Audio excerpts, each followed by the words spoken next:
मराठा आरक्षणाची मागणी घेऊन जरांगे पाटील गेली 6 महिने लढत आहेत। आज त्यांची भेट घेण्यासाठी माजी मुख्यमंत्री अशोक चव्हाण आले होते आणि काय चर्चा झाली आपण जरांगे पाटलांशी चर्चा करणार आहोत। दादा, अशोक चव्हाण आले होते, माजी मुख्यमंत्री आहेत, काय चर्चा झाली नेमकी? चर्चेला काय ते समाज म्हणून आले, त्यांनी आधी आज सांगताना सांगितलं मी सरकार, मॅच विचारतो मी सरकार म्हणून आला का काय, तर ते आधी हा म्हणले, नंतर म्हणलं नाही मी समाज म्हणून आहे, मला जेवढे प्रयत्न करता येईल तेवढे मी करतो आणि बंदाराड फेराड काही करत नाही मी चर्चा। ते आता तुमच्यासमोर आधी तुम्हाला बोललेलं आणि मग सुरू केली चर्चा, कारण समाजात समज गैरसमज अजिबात नको, कारण मी ते तसं वागत पण नाही। आता त्यांना सगळे विषय सांगितलेत, आता त्या सगळे सोयऱ्यांची आज अंमलबजावणी करू म्हणले होते, ती का केली नाही? गुन्हे मागे घेण्याच्या बाबतचं होण्याऐवजी जास्त गुन्हे वाढायला लागलेत राज्यभरात। गॅजेट घेतो म्हणले होते हैदराबादचं, ते का घेतलं नाही? आता ते म्हणले मी जाऊन करतो, ते करतील नाही करतील, ते समाज म्हणून प्रयत्न करायला लागलेत म्हणल्यानंतर त्यांना दिवससुद्धा देणार नाहीत आता आम्ही चव्हाण साहेबांसुद्धा। पण आता आमची फसवणूक झालेली हे त्यांना मी ठासून सांगितलेलं आहे। जाणून बुजून गृहमंत्र्यांनी खोटे केसेस गुन्हा दाखल करायला लावलेत, सगळ्या सोयरीची अंमलबजावणी होऊ दिली नाही, शिंदे साहेबांनी केली नाही, ही फसवणूक झाली। त्यामुळे 24 तारखेला आम्ही 24 तारखेला बैठक लावली महाराष्ट्राची। आपल्याला पुढची दिशा काय ठरवायची, मराठ्यांनी एकमतानं काय दिशा ठरवायची?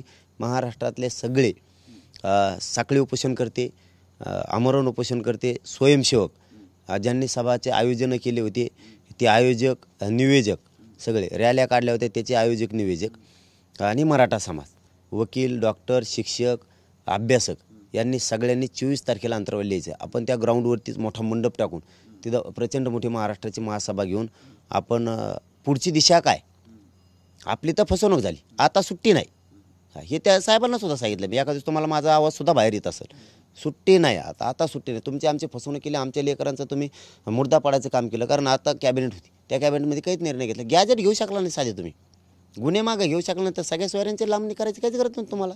छाननी करायचं राहिली तो इतके दिवस काय केलं तुम्ही? बरं छाननी करायचं तर आम्हाला सांगितलं का तुम्ही समाजाला, की तुम्ही मनाने ठरवतात 4 महिने 6 महिने लागतील मनानेच। पण अशोक चव्हाण आता भाजपमध्ये आहेत, कुठेतरी भाजपच्या काही सीट धोक्यात आहेत, जसं जालना झालं, नांदेड झालं, बीड झालं, असं कुठेतरी धोका भाजपला वाटतं की मराठा समाज भाजपच्या विरोधात जाईल, तीच कुठं घराने घेऊन आलते का ते? नाही ते ते त्याबद्दल बी नाही बोलले ते काही, परंतु मी जे आहे तेच बोलणार। पण मी माझ्या जे एकूण दिसतंय 24 तारखेला आमचं डिसिजन होणार आहे, आमच्यासहसुद्धा छोट्या मोठे समाज आमच्यासोबत त्यावेळेस आता राहणार आहेत। त्यावेळेस तुम्ही तरी मराठवाड्यात हे थोडे थोडे म्हणतात, माझ्या मताने तर त्यांच्या जवळपास 38 ते 39ला फटका बसणार आहे, त्यांच्याच नाही 4ही पक्षाचा। मग आम्हाला भाजप शिवसेना राष्ट्रवादी काँग्रेसचं काही देणं घेणं नाही, हे सगळ्याला दणके बसणार आहेत। आमच्याच पोराला दणके भेटले तर 19 लागून गेले, सगळे डबडे येऊन बसले, तर आमच्या पोरांचं वाटोळं करायला लागले, काम म्हणता माझे देतो म्हणलं ना, आता वाटोळं केलं। मी तेच सांगितलं त्यांना, ते म्हणलं तुमचं म्हणणं काय मांडा, मी त्यांच्यापाशी मांडा, आम्ही म्हणणं मांडून टाकलं। आम्हाला सगळ्या सोयऱ्यांची अंमलबजावणी पाहिजे, गॅजेट पाहिजे, सातारा संस्थांचं पाहिजे, जे नोंदी आहेत त्या मिळाल्या असून सुद्धा प्रमाणपत्र बंद केलेत, खोटे गुन्हे दाखल करायला चालू केलेत पोरांवरती रात्रंदिवस। गृहमंत्र्यांनी सांगितलं होतं करणार नाहीत खोटे गुन्हे दाखल, झालं सुरू। आंतरवल्याच्या लोकांवरती प्रेशर आणलं, अरे एक गाव महाराष्ट्रातल्या मराठा समाजासाठी लढतं आहे, फडणवीस साहेब तुम्ही आणखीन तर शाने व्हा, यांच्यावर दबाव आणणं उपयोग नाही। हे नुसतं गाव नाही राहिलं, आता हे राज्याची अस्मिता गाव झालेलं आहे। इथं त्रास झाला की राज्याला त्रास होतोय, पूर्ण राज्य उठतं आहे गावासाठी, ह्या गावाला उंची बी छाडा गेली यांसाठी राज्य उठतंय। हे कमी ताकदीचे लोक नाही राहिले आता, नका नादाला लागू अंतरवलीच्या लोकांच्या विनाकारण तुम्ही। आणि त्यांना तिथे काय ते मगरुरी त्यांची जात नाही आहे। आम्हाला वाटलं होतं आज ते होतील मराठी, त्यांना फडणवीस साहेबाला डोक्यावर घेऊन नसतील, पण त्यांच्या डोक्यात तेवढंच आहे, केस कर आणि गुत्यो काय होईल त्यांनी 15 दिवसमध्ये पुन्हा बाहेर आम्ही तेच सुरू करणार पुन्हा। पण मराठ्याला आता गद्दारी करत नाही, TV 9च्या माध्यमातून जाहीर सांगतो, मराठ्याची गद्दारी करत नाही। आता खेटायचं ठरलेलं ना तुम्ही, खेटू आता आपण एकमेकाला, त्याला नावे लागेल। म्हणून 24 मार्चला सकाळी 10 वाजता आम्ही इथं बैठक लावलेली, 23 तारखेलाच महाराष्ट्रातल्या लांबच्या असणाऱ्या बांधवांनी मुक्कामाला यायचं। हे TV 9च्या माध्यमातून जाहीरपणानं मराठा समाजाला मी सांगतोय की 23 तारखेलाच मुक्कामी या। सण आहे त्या दिवशी, सण फिन सगळं बाजूला राहून द्या, काय सणाला काय पोळ्या खाता खवर, पोळ्या खाय ना भजे खाय, इकडं पोरं लागलेत मारायला आपले, त्यामुळं ते सण आहे त्या दिवशी आणि पण रविवारी, म्हणून आपण ते घेतलेलं आहे। सकाळी 10लाच घेतो, सणाला जायचं असलं तरी लोक 2 वाजेपर्यंत आपण रिकामे करणार आहेत, आपण आपल्या गावाकडे जायला। आणि लांबच्या जिल्ह्यातले जे मराठा बांधव आहेत त्यांनी मुक्कामीच यायचं, कारण तिकडं ग्राउंडवर आपण जिथं सभा झाली होती तिथंच मंडप टाकतोय आपण, त्या मंडपमध्ये रात्री झोपायची व्यवस्था राहणार आहे। उन्हाळा आहे का थंडी वाजायचं काम नाही, काय नाही, तिथं पाण्याचे टँकर ते सगळी व्यवस्था करून ठेवणार आहेत आम्ही सुद्धा, जेवणाची सुद्धा, त्यामुळे कोणाला काही अडचण येणार नाही। सगळ्यांनी मराठा समाजानं ताकदीनं प्रमुख लोकांनी सगळ्यांनी यावं, ज्यांना शक्य आहे त्यांनी सगळ्यांनी यावं. आता मात्र निर्णायक बैठक घ्यायची, निर्णायक बैठक घ्यायची. मराठा समाजाची पुढची दिशा काय, कारण त्यांची दिशा त्यांनी ठरवली. सगळ्या स्वाऱ्यांची अंमलबजावणी दिली नाही, गुन्हे मागे घेतले नाही, आचारसंहिता लावून बसले, म्हणजे आमचं वाटोळं करून बसले. आता त्यांनी तो डाव टाकला, आता मराठी 24च्या नंतर प्रति डाव टाकणार. आम्ही नाही हारणार, म्हणजे फडणवीस साहेब नाही हारणार.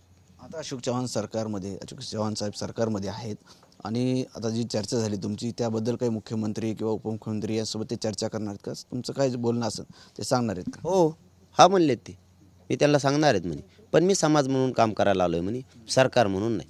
मग आता उद्या काही झालं नाही झालं तर त्यांना दोष देता येणार नाही आम्हाला. समाज म्हणून आला म्हणल्यावर दोष नाही देता येणार. ते जर सत्ताधारी म्हणून आले असते तर मग त्यांना दोष दिला असता आम्ही, कारण मला येतं जाहीर बोलता, मला येत नाही खोटं बोलता. त्यामुळे मी होतो एक तर आजारी आत्ता, हे तुम्हालाही माहिती आहे, आणि डॉक्टर पण शहागडचे आले होते. मी गोळ्या घेतल्या आणि मी झोपलो होतो. ते तिकडंच कुंकड काऊन थांबले होते. मी जेव्हा उठलो तेव्हा मला माहीत झालं, कारण माझ्या अंगातून पुरा घाम येत होता. त्यामुळं मला बोलायची माही परिस्थिती नव्हती. गोळ्या औषध घेतल्यामुळे मी क्लिअर झालो आणि म्हणलं ते कोण आलेले आहेत साहेब तिकडून, तर बोलवा त्यांना. आणि आपण सगळ्या समक्ष साक्षीदार केलेले आहेत. आता ते रात्री यासाठी आले की मी दिवसभर दौऱ्यात आहे, रात्री आले तरी दार उघडायची, आणि ते काय ते थोडंच ते एखादं पोतं भरून काही आणलं होतं. असं काहीच नाही. आज ठुलं का, मला जातीपेक्षा काहीच कळत नाही ना, आरक्षणापेक्षा आपल्याला काही कळत नाही. जातीशी गद्दारी करणारी आपली अवलाद नाही, करणारी बी नाही. पण सुट्टी नाही भाऊ आता. पण मी आजच्या कॅबिनेटमध्ये 100% करायला पाहिजे ती अंमलबजावणी. कारण मी तेच सांगतो, मुख्यमंत्र्यांनी आजच्या कॅबिनेट पत्रकार परिषदेत सांगितलं की 4,87,000 हरकती आम्ही छाननी केली. अहो, इतकी छाननी केलेली असताना कमाल आहे, तरीही मराठ्यांचा अपमान करताय. गृहमंत्री म्हणतायत की आत्ता आम्ही 1 मिनिटात ते बंद करतो, जे गुन्हे दाखल JCPवर पोरावर खोटे करायला लागलेत, महिलावर खोटे करायला लागलेत, ते तर वाढायला लागले. तुम्ही आंतरवालीच्या लोकांना फोन करायला लावणार, बीडच्या SP ला गृहमंत्र्यांनी, की जाळपोळीच्या बीडच्या संदर्भात तुम्ही चौकशीला. यांचा काय संबंध तिथं? यांचा काय संबंध? म्हणजे तुम्हाला हे केंद्र आहे मराठ्यांचं, हे बंद पाडायचं आहे, म्हणजे महाराष्ट्रात पुन्हा तुम्हाला रोष निर्माण करायचा आहे, असं गृहमंत्री असतात का हो? बरं, त्यांना किती वेळ समजून सांगितलं तरी ते म्हणतात माझा नाही हात, तुमचा हात नाही. मग SP तुमच्या पुढे आहेत का? SP तुम्हाला संपवायला निघालेत का? मग गृहमंत्र्याला भाजपला डॅमेज करायला SPने हातात काही प्रोग्राम घेतला आहे का महाराष्ट्रातले? असं काही आहे का? गृहमंत्र्यांच्या पुढं असतात का? किती खोटं बोलावं हे तरी कळायला पाहिजे ना. मग माणूस एखादा गोड बोलायला लागला तर त्या पद्धतीने एका शब्द दिला तर त्यांनी सुद्धा पाळला पाहिजे, आम्ही सुद्धा पाळला पाहिजे.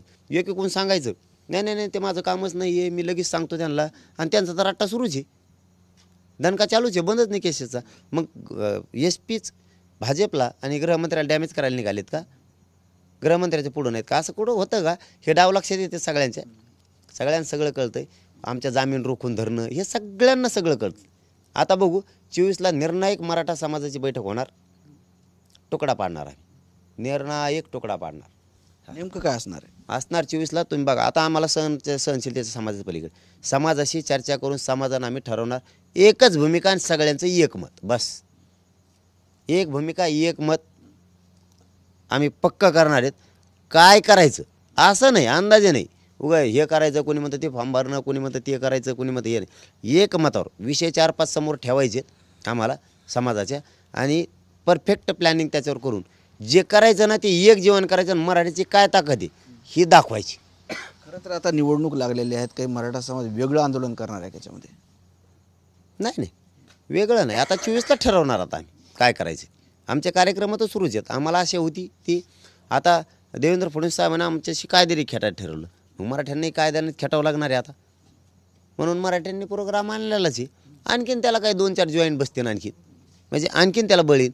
फडणवीस साहेबांनी एक डाव टाकला, खोटे गुन्हे दाखल करून जेरीस आणण्याचा, यासाठी नेमणं, कुठं माझ्यावर ट्रॅप रचिनं, कुठं प्रकाश आंबेडकर साहेब म्हणले याच्या सलाईनमध्ये कुठं ही औषध घालणार आहेत, घातपात करणार आहेत. आता पुन्हा नवीनच प्रकाश आंबेडकर साहेब म्हणले की काहीतरी ते काय काटछाट करून एडिट करून काहीतरी प्लॅस्टिक सर्जऱ्या करून काहीतरी व्हिडिओ बनवायचे, मला बदनाम करायचं.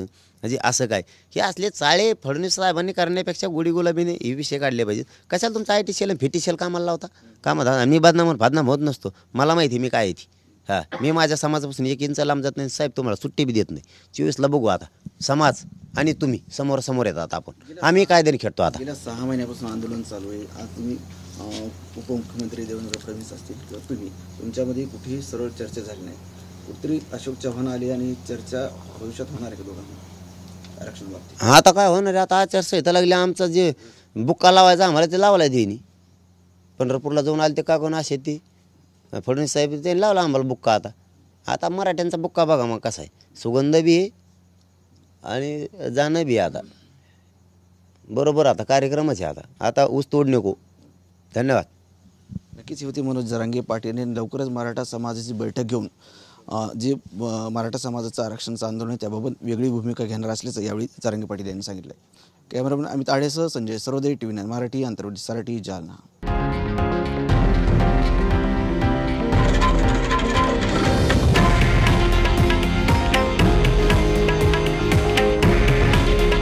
हे आहे देशातील नंबर 1 न्यूज नेटवर्क आणि आपण पाहत आहात TV9 मराठी.